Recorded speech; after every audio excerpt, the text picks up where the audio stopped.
Депутатский запрос Народной партии Казахстана премьер-министру Бектенову. Динамичное развитие современных технологий и искусственного интеллекта привело к тому, что сегодня повсеместно наши изображения несанкционированно фиксируются при предоставлении самых обыденных услуг. Банки, точки розничной торговли абонентских номеров связи, образовательные учреждения, детские сады, больницы, поликлиники, пропускные пункты бизнес-центров. Везде, куда бы гражданин ни пошел, его биометрия фиксируется вне зависимости от желания человека и вне зависимости от обоснованности принятия таких мер. При этом отказ в предоставлении биометрических данных гражданина может повлечь за собой отказ в предоставлении тех же банковских услуг или услуг оператора сотовой связи. Таким образом, наших граждан вынуждают поневоле становиться субъектом сбора персональных данных биометрии. Посредством публичной оферты, на которую по умолчанию соглашаются граждане, получив услугу, операторы сотовой связи и банки имеют право бесконтрольно и без ограничений передавать персональные данные третьим лицам. Полученная биометрия бесконтрольно используется по желанию и на усмотрение лиц, в базе данных которых остаются наши данные.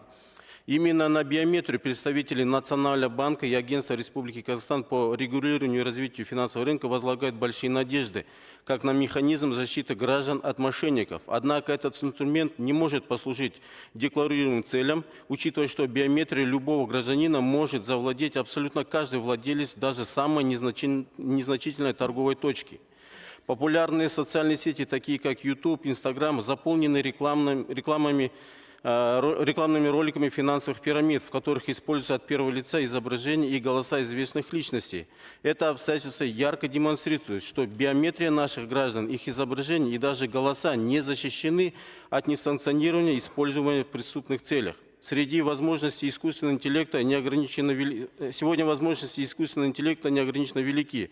Достаточно завладеть одним лишь фотоматериалом, чтобы сгенерировать полностью реалистичную биометрическую картину гражданина.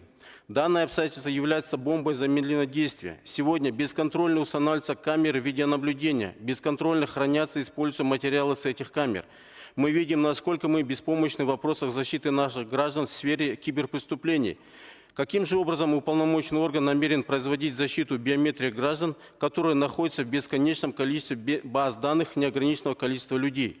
Отдельного внимания требует бесконтрольное использование искусственного интеллекта нашими детьми в процессе обучения.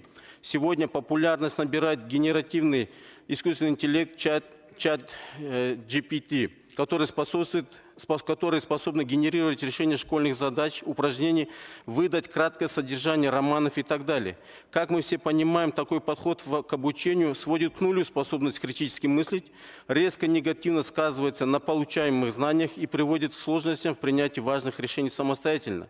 Такими темпами мы рискуем потерять огромный интеллектуальный потенциал страны.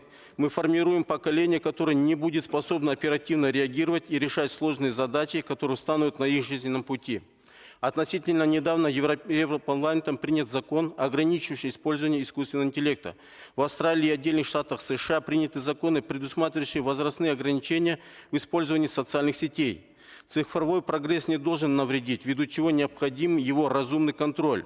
Уже сегодня нужно предпринять меры по предупреждению несанкционированного использования биометрических данных граждан и ограничить использование генеративного искусственного интеллекта в образовательных учреждениях. Ввиду изложенного, фракция НПК предлагает: первое. Уполномоченному органу на уровне подзаконного акта регламентировать использование генеративного искусственного интеллекта в учебных заведениях. Второе.